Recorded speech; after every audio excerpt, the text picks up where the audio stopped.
जब हम बॉलीवुड की चकाचौंध के बारे में सोचते हैं तो हमें बड़े बड़े स्टार्स याद आते हैं।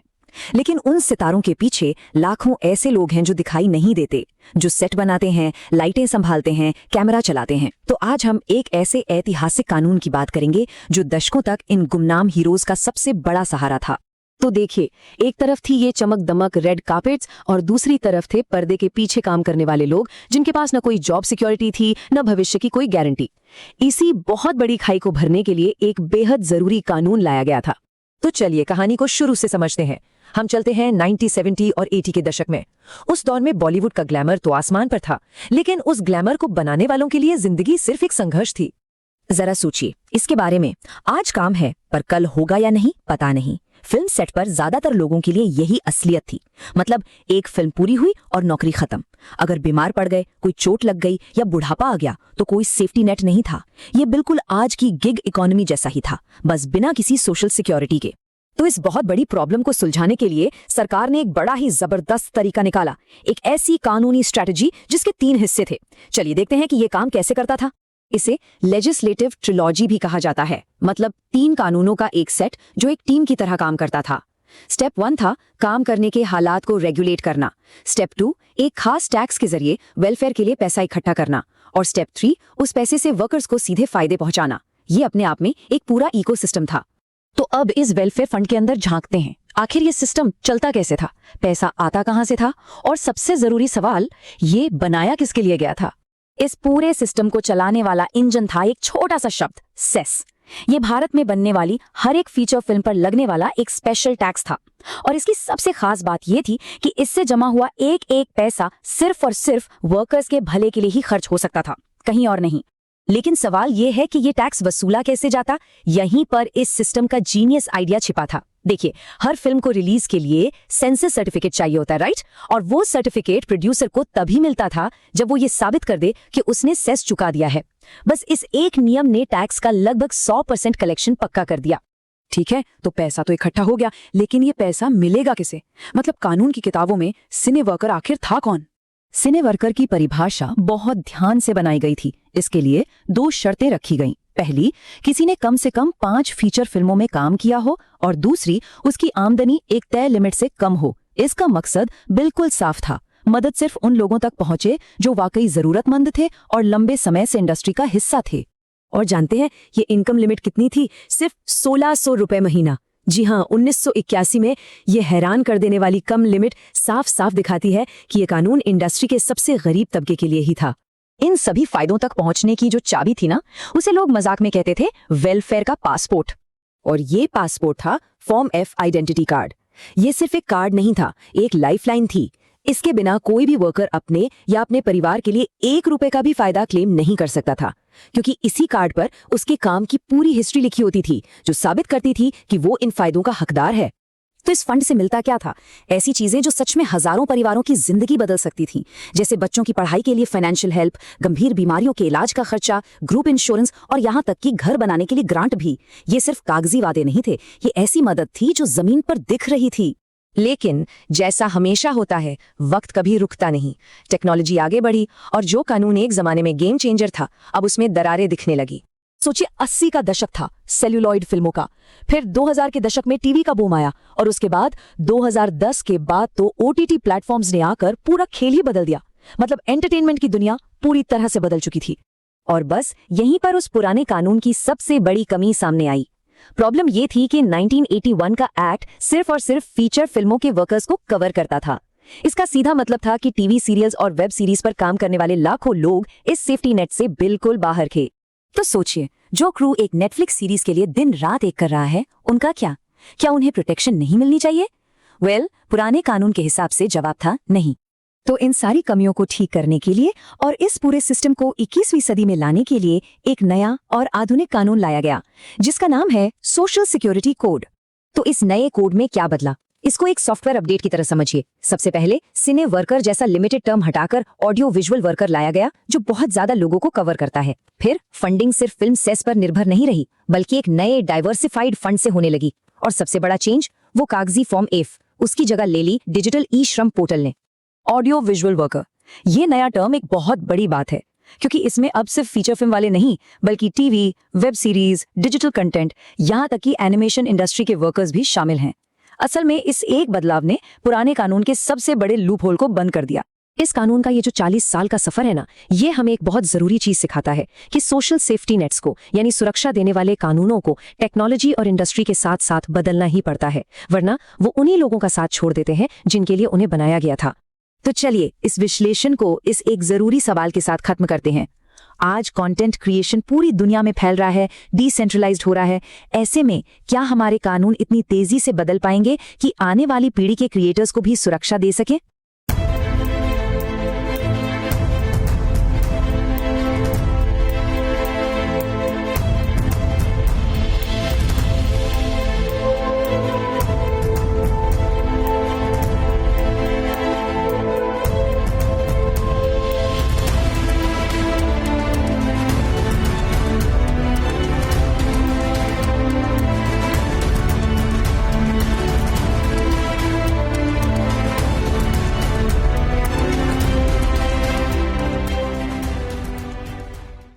So, what if I told you that the blueprint for solving some of today's biggest gig economy problems was actually written way back in 1981? We're going to dive into a pretty groundbreaking law from India that tried to do just that, focusing on the thousands of invisible workers who power one of the world's biggest and most glamorous film industries. Okay, so to really get this, we need to picture the Indian film industry back in the late 70s and early 80s. It was a world of just incredible contrasts, and honestly, a lot of it was pretty unfair. You know, this quote just nails the core of the problem. You had this massive, massive divide. For every single star that we all saw and celebrated on screen, there were literally thousands of technicians, artists, and laborers whose work was absolutely essential, but whose futures were completely, totally insecure. And right here, you can just see that split so clearly. On one side, all the glitz and glamour the world saw, but on the other, the harsh reality for almost everyone else.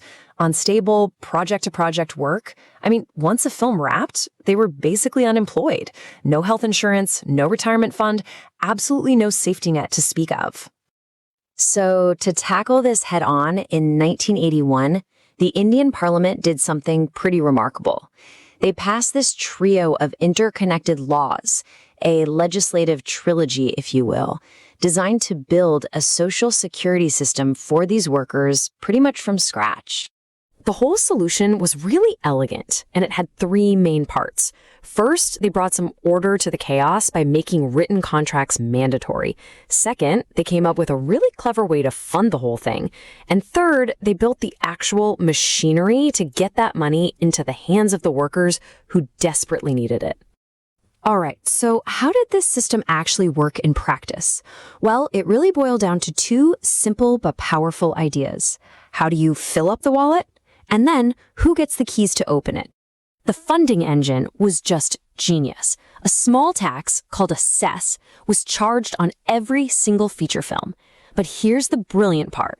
Producers had to pay it before they could even get their films certified for release.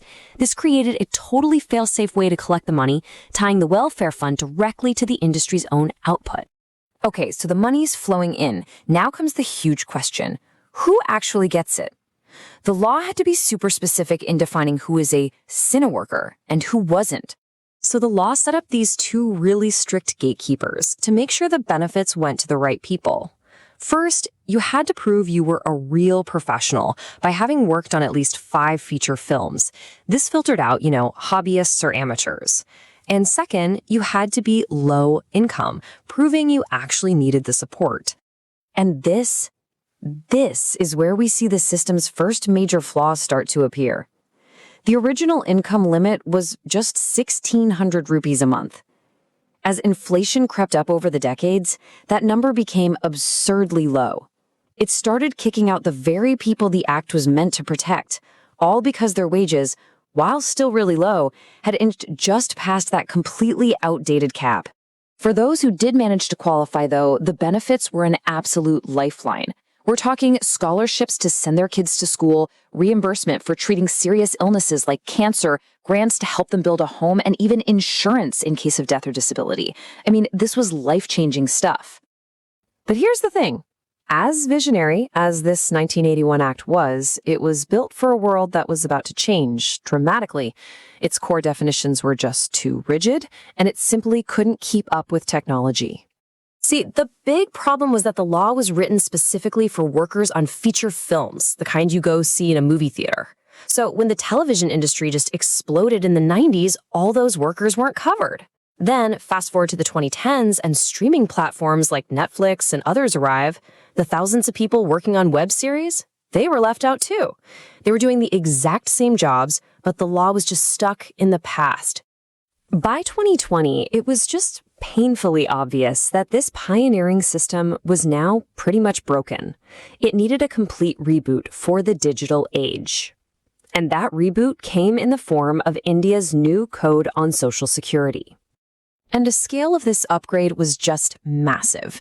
The definition went from that narrow cine worker to the much, much broader audio-visual worker, which finally brought TV and streaming into the fold. The funding model changed from a simple tax on films to a modern system where the platforms themselves, the aggregators, had to contribute a percentage. And that old paper ID card replaced with a national digital registration portal. So why does this 40-year-old law from the Indian film industry matter to all of us today? I mean, no matter where we live or what we do for a living. Because that fundamental problem that a lighting technician faced in Mumbai back in 1981, that insecure project-to-project work with zero benefits, is the exact same problem that a freelance graphic designer or a delivery driver or a contract software developer faces today. This whole thing was an early attempt to solve that very puzzle we're all still grappling with. You know, when you look at it, this whole story provides a really powerful model. It shows us the successes and the failures of how to create a safety net for a flexible workforce. And it leaves us with a critical question for our own time. As the very nature of work continues to change and splinter, what will our blueprint for the future look like?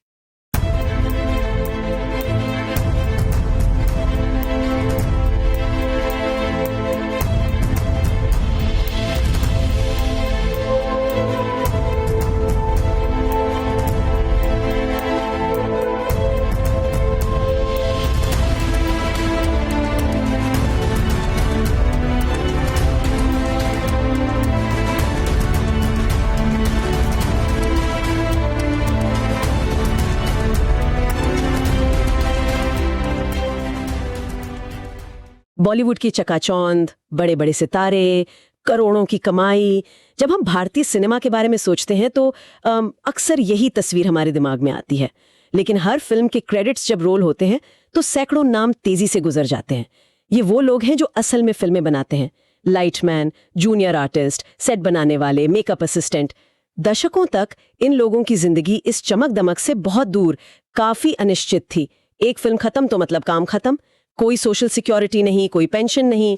आज हम इसी दुनिया की गहराई में उतर रहे हैं, पर्दे के पीछे की इस कहानी को समझने के लिए। हमारे पास कुछ बहुत ही दिलचस्प कानूनी विश्लेषण हैं जो 1981 के एक ऐतिहासिक कानून के बारे में बताते हैं। नाम था सिने वर्कर्स वेलफेयर फंड एक्ट। शायद पहली बार था जब सरकार ने इन गुमनाम नायकों के लिए एक तरह का सुरक्षा कवच बनाने की कोशिश की थी। हम समझेंगे कि ये सिस्टम कैसे काम करता था, इसकी क्या खूबियां थीं, क्या खामियां थीं, और आज 2026 में इसकी जगह क्या नया सिस्टम ले रहा है। चलिए इस दिलचस्प कहानी की परतें खोलते हैं। तो सबसे पहला सवाल तो यही है कि 1981 में अचानक इस कानून की जरूरत क्यों पड़ी? मतलब उस दौर में लेबर कानून तो थे ही, तो फिर सिने वर्कर्स के लिए अलग से कानून क्यों? ये बहुत अच्छा सवाल है। असल में कोई एक घटना नहीं थी, बल्कि ये इंडस्ट्री के काम करने के तरीके की वजह से हुआ। फिल्म इंडस्ट्री आप देखिए हमेशा से प्रोजेक्ट आधारित रही है। प्रोजेक्ट आधारित मतलब आप एक फिल्म के लिए हायर होते हैं, फिल्म पूरी होती है और आपका कॉन्ट्रैक्ट खत्म। आपका कोई एक स्थायी मालिक या एम्प्लॉयर नहीं होता। अच्छा। और इसी वजह से जो सामान्य श्रम कानून थे जैसे ईएसआई या प्रोविडेंट फंड वो इन पर लागू ही नहीं हो पाते थे। ये लोग एक तरह से कानूनी तौर पर एक ग्रे एरिया में काम कर रहे थे। अच्छा, तो मतलब उनका कोई एक बॉस नहीं था जिसे सरकार पकड़ सके और कह सके कि अपने कर्मचारियों को सोशल सिक्योरिटी दो। बिल्कुल। इसी मुश्किल को सुलझाने के लिए संसद ने एक बहुत ही अनोखा तरीका अपनाया जिसे हमारे स्रोत ट्रिलॉजी अप्रोच कहते हैं। Trilogy approach. हाँ, यानी एक समस्या के लिए 3 कानून बनाए गए। ये एक मशीन के 3 पुर्जों की तरह एक साथ काम करते थे। 3 कानून, ये तो दिलचस्प है। कौन कौन से थे वो? पहला था रेगुलेटरी कानून। इसका काम था ये पक्का करना कि हर वर्कर को एक लिखित कॉन्ट्रैक्ट मिले। दूसरा था senior workers welfare cess act. इसका काम था फंड के लिए पैसा इकट्ठा करना। और तीसरा था senior workers welfare fund act, जिसका काम था उस पैसे को श्रमिकों के कल्याण पर खर्च करना। मतलब एक पूरा इकोसिस्टम था। नियम बनाओ, पैसा जमा करो और फिर बांटो। समझ गई। तो ये सिर्फ एक फंड बनाने का कानून नहीं था, बल्कि पूरे सिस्टम को शुरू से आखिर तक डिजाइन किया गया था। लेकिन अब आते हैं सबसे मुश्किल सवाल पर, पैसा। पैसा कहां से आएगा? यहीं पर यह सिस्टम सच में बहुत अनोखा हो जाता है। सरकार ने आम जनता पर कोई बोझ नहीं डाला। उन्होंने फैसला किया कि पैसा इंडस्ट्री से ही आएगा। इंडस्ट्री से? कैसे? इसके लिए बनाया गया senior workers welfare cess act. Cess यानी एक तरह का शुल्क। तो हर फिल्म बनाने वाले को ये देना पड़ता था? हाँ, हर एक फीचर फिल्म के प्रोडक्शन पर एक सेस लगाया गया। ये रकम बहुत ज्यादा नहीं थी, 1,000 रुपए से लेकर 20,000 रुपए प्रति फिल्म तक। लेकिन असली कमाल इस रकम में नहीं था, बल्कि उसे वसूलने के तरीके में था। अच्छा, ऐसा क्या खास था उस तरीके में? उन्होंने सेस के भुगतान को सीधे सेंसर सर्टिफिकेट से जोड़ दिया। सेंसर सर्टिफिकेट से? हाँ, मतलब central board of film certification, जिसे हम सेंसर बोर्ड कहते हैं, वो किसी भी फिल्म को पास करने का सर्टिफिकेट तब तक नहीं देता था जब तक प्रोड्यूसर ये सबूत न दे दे कि उसने सेस भर दिया है। वाह, ये तो कमाल का जुगाड़ है। मतलब नो पेमेंट नो सर्टिफिकेट। बिल्कुल। तो कोई प्रोड्यूसर अपनी फिल्म रिलीज ही नहीं कर सकता जब तक वो पैसा न दे दे। ये तो एक तरह का प्रशासनिक दांवपेच था। सही कहा आपने। इससे कलेक्शन लगभग 100% पक्का हो गया। आपको किसी के पीछे भागना नहीं पड़ रहा था। ये इंडस्ट्री पेज का सिद्धांत था। आज जब हम गिग वर्कर वेलफेयर की बात करते हैं तो यही मॉडल बहस के केंद्र में होता है। कमाल है। तो कलेक्शन की समस्या तो सुलझा ली, लेकिन अब सवाल ये है कि आप ये कैसे तय करेंगे कि कौन असली वर्कर है और कौन नहीं? आपने बिल्कुल सही नस पकड़ी है।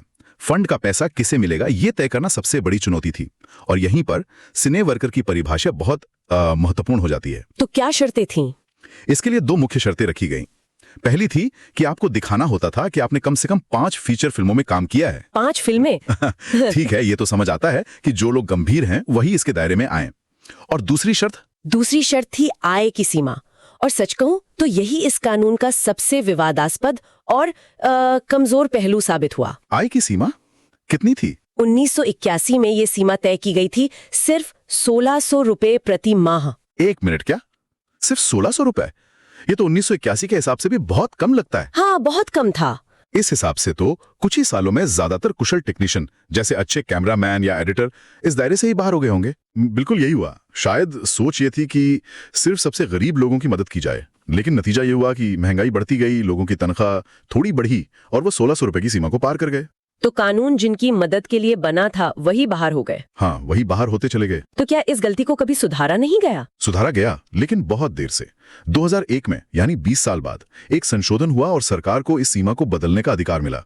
बाद में ये सीमा बढ़ाकर 8,000 रुपए प्रति माह की गई। 20 साल बाद। लेकिन तब तक एक और बड़ी खामी सामने आ चुकी थी, जो फीचर फिल्म की परिभाषा से जुड़ी थी। और मैं अंदाजा लगा सकती हूँ कि फीचर फिल्म की परिभाषा में क्या खामी होगी। उस जमाने में तो टीवी का चलन भी बढ़ रहा था, है ना? हम लोग बुनियाद जैसे शो आ रहे थे। आपने फिर से एकदम सही पॉइंट पकड़ा है।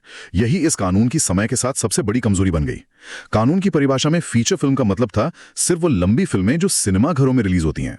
सब कुछ इस कानून के दायरे से पूरी तरह बाहर था। इसका मतलब तो ये हुआ कि एक ही जैसा काम करने वाले 2 लोगों के साथ भेदभाव हो रहा था। हाँ, आप सोचिए, एक कैमरामैन जो एक बॉलीवुड फिल्म के लिए काम कर रहा है उसे तो फायदे मिलेंगे, लेकिन वही कैमरामैन जब बगल के सेट पर जाकर एक टीवी सीरियल के लिए काम करता तो उसे कुछ नहीं मिलता था। काम वही, मेहनत वही, लेकिन कानूनी सुरक्षा में जमीन आसमान का फर्क। ये तो बहुत बड़ा अन्याय था। दशकों तक चलता रहा ये। ठीक है, तो मान लेते हैं कि एक वर्कर इन सभी मुश्किल शर्तों को पूरा कर लेता है, तो उसे असल में मिलता क्या था? फायदे कितने फायदेमंद थे? फायदे काफी महत्वपूर्ण थे, खासकर उस दौर के हिसाब से। सबसे बड़ा फायदा था बच्चों की पढ़ाई के लिए स्कॉलरशिप। अच्छा। सिने वर्कर्स के बच्चों को पहली कक्षा से लेकर प्रोफेशनल कोर्स तक की पढ़ाई के लिए वित्तीय सहायता मिलती थी। ये पहली क्लास के लिए 1,000 रुपए सालाना से शुरू होकर इंजीनियरिंग या मेडिकल जैसे कोर्स के लिए 25,000 रुपए सालाना तक हो सकती थी। ये तो बहुत बड़ी मदद है, खासकर उन लोगों के लिए जिनकी आमदनी स्थिर नहीं है। बिल्कुल। हमारे सूत्रों में एक आंकड़ा भी है, वित्त वर्ष 2024-25 में बीड़ी, खदान और सिने वर्कर्स, इन सबके 92,000 से ज्यादा बच्चों को संयुक्त रूप से 32 करोड़ रुपए से ज्यादा बांटे गए। वाह। और पढ़ाई के अलावा स्वास्थ्य सुविधाएं थी, कैंसर, हृदय रोग जैसी गंभीर बीमारियों के इलाज का खर्च लेबर वेलफेयर ऑर्गेनाइजेशन के अपने अस्पताल और डिस्पेंसरी थे, और बाद में इसे आयुष्मान भारत से भी जोड़ दिया गया। लेकिन इन सब फायदों को पाने की प्रक्रिया क्या थी? क्या इसके लिए बहुत कागजी कार्रवाई करनी पड़ती होगी? हाँ, और उस पूरी प्रक्रिया के केंद्र में एक दस्तावेज था, एक आइडेंटिटी कार्ड, जिसे आधिकारिक तौर पर फॉर्म F कहा जाता था। आप इसे उस वर्कर के लिए कल्याण का पासपोर्ट कह सकती हैं। कल्याण का पासपोर्ट, ये सुनने में अच्छा लगता है। और ये था भी वैसा ही। उस दौर में जब सब कुछ कागज पर होता था, वो एक छोटा सा कार्ड ही किसी की पूरी दुनिया थी। उसमें वर्कर की फोटो, उसके फिल्मों का रिकॉर्ड, परिवार का ब्यौरा, सब होता था। और इसके बिना कुछ नहीं हो सकता था। कुछ नहीं। अगर वो कार्ड नहीं है तो आप कोई भी दावा नहीं कर सकते थे। वो कार्ड ही आपकी पहचान था। तो कुल मिलाकर 1981 का ये कानून अपनी नीयत में बहुत अच्छा था, लेकिन समय के साथ इसकी कमजोरियां उजागर होती गईं। और फिर आया असली भूचाल, इंटरनेट और OTT प्लेटफॉर्म्स। बिल्कुल। नेटफ्लिक्स, अमेजॉन प्राइम के आने से कंटेंट का एक ऐसा विस्फोट हुआ जिसकी किसी ने कल्पना भी नहीं की थी। अब ज्यादातर काम वेब सीरीज और डिजिटल फिल्मों के लिए हो रहा था, और ये सब कानूनी दायरे से बाहर थे। तो यहीं पर एक बड़े बदलाव की जरूरत महसूस हुई होगी। हाँ, और संसद ने कोड ऑन सोशल सिक्योरिटी 2020 पास किया। तो ये है नया सिस्टम। ये पुराने सिस्टम से कितना अलग है? ये एक बहुत बड़ा ढांचागत बदलाव है। इस नए कोड ने 1981 के दोनों कानूनों को, वेलफेयर और सेस एक्ट, दोनों को खत्म कर दिया है। आप कह सकती हैं कि पुराने कानूनों की आत्मा को लेकर एक ज्यादा बड़े और मॉडर्न सिस्टम में डाल दिया गया है। सबसे बड़े बदलाव क्या है इसमें? सबसे पहला और सबसे महत्वपूर्ण बदलाव है परिभाषा में। सिने वर्कर की जगह अब ऑडियो विजुअल वर्कर शब्द का इस्तेमाल होता है। Audio visual worker? हाँ, ये सिर्फ एक नाम का बदलाव नहीं है, ये सोच का बदलाव है। अब इसमें सिर्फ फीचर फिल्में नहीं, बल्कि टीवी, OTT, वेब सीरीज, विज्ञापन, एनिमेशन, सब कुछ शामिल है। इसने दशकों पुराने उस भेदभाव को खत्म कर दिया है। ये तो वाकई बहुत बड़ा सुधार है। और फॉर्म F का क्या हुआ? क्या वो कल्याण का पासपोर्ट अब भी है? उस फिजिकल कार्ड की जगह अब एक डिजिटल सिस्टम ने ले लिया है। अब आधार आधारित ई-श्रम पोर्टल पर रजिस्ट्रेशन होता है। ये ज्यादा आसान है, ज्यादा कुशल है। अब आपका डिजिटल प्रोफाइल ही आपका फॉर्म F है। और फंडिंग, क्या अभी भी सेंसस सर्टिफिकेट वाला तरीका ही इस्तेमाल हो रहा है? नहीं, फंडिंग का मॉडल भी पूरी तरह बदल गया है। अब एक बहुत बड़ा सोशल सिक्योरिटी फंड बनाया जा रहा है। इसमें पैसा कई जगहों से आएगा, जैसे OTP प्लेटफॉर्म्स, जैसे एग्रीगेटर्स के सालाना टर्नओवर का 1 से 2% हिस्सा इस फंड में जाएगा। अच्छा, तो अब OTT प्लेटफॉर्म्स भी योगदान देंगे? हाँ, और साथ ही कंपनियों के CSR फंड और सरकारी अनुदान से भी इसमें पैसा आएगा। ये एक ज्यादा स्थायी और व्यापक फंडिंग मॉडल है। तो ये थी 1981 के सिने वर्कर्स वेलफेयर फंड एक्ट की कहानी। एक ऐसा कानून जो अपनी नियत में क्रांतिकारी था, लेकिन जो टेक्नोलॉजी की रफ्तार का मुकाबला नहीं कर सका। सही कहा आपने, लेकिन इसकी विरासत आज भी जिंदा है। इसने पहली बार इस सिद्धांत को स्थापित किया कि एक असंगठित इंडस्ट्री भी अपने श्रमिकों के लिए जिम्मेदार है। 2020 का नया कोड उन्हीं सिद्धांतों की नींव पर बना है। अब भविष्य इस बात पर निर्भर करेगा कि इस नए डिजिटल फर्स्ट फ्रेमवर्क को जमीनी स्तर पर कितनी प्रभावी ढंग से लागू किया जाता है। और ये हमें एक बड़े सवाल पर सोचने के लिए छोड़ देता है। नया सिस्टम एक छाते की तरह है जिसके नीचे सभी तरह के असंगठित श्रमिक आ जाते हैं, है ना? डिलीवरी ड्राइवर से लेकर सिने वर्कर तक। हाँ, सबके लिए एक साझा फंड। तो ये निश्चित रूप से ज्यादा समावेशी है, लेकिन क्या इससे वो केंद्रित सहायता कमजोर पड़ने का खतरा है जो सिने वर्कर्स को पुराने समर्पित फंड से मिलती थी? ये एक बहुत ही जायज चिंता है। जब आप एक बड़े पूल में सबको शामिल करते हैं तो किसी एक खास समूह की जरूरतें कहीं खो सकती हैं। शायद यही वो सवाल है जिसका जवाब आने वाले सालों में हमें मिलेगा। इस पर विचार जरूर कीजिएगा।